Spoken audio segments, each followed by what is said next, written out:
C'è chi gareggia tra neve e ghiaccio e chi a tavola tra una portata e un'altra, un piatto dopo l'altro. Mentre a Milano, Cortina, Predazzo, Tesero e Livigno gli atleti inseguono il sogno olimpico, a Casa Veneto si esibiscono i migliori prodotti della cucina regionale. Protagonista Cortina d'Ampezzo e la Coldiretti in una sorta di Olimpiade del gusto alla ricerca di una vittoria contro la concorrenza dei dazi e del Mercosur.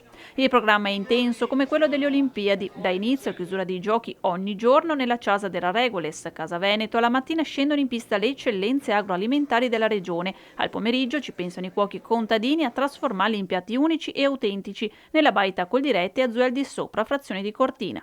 Sempre presente ogni giorno invece il piatto simbolo di Milano Cortina 2026, il pastim con polenta di mais sponcio. Sono temi che mi appassionano e da sempre mi vedono vicino e so che sono anche particolarmente a supporto del progetto olimpico dal primo giorno e paralimpico, e poi insomma questa è la terra dove onestamente è partito il progetto. La sezione Coldiretti di Belluno ha proposto i formaggi d'alta quota, per Treviso invece un paniere completo di vini, insaccati e ortaggi. Le medaglie trevigiane sono il Prosecco DOC di OCG, il Radicchio Rosso di Treviso IGP e la Casatella Trevigiana DOP. 3 prodotti che grazie anche alla rete di Campagna Amica riusciamo a veicolare attraverso appunto una vendita diretta verso il consumatore. Il Prosecco DOC oggi racconta bene 667 milioni di bottiglie certificate nel 2025.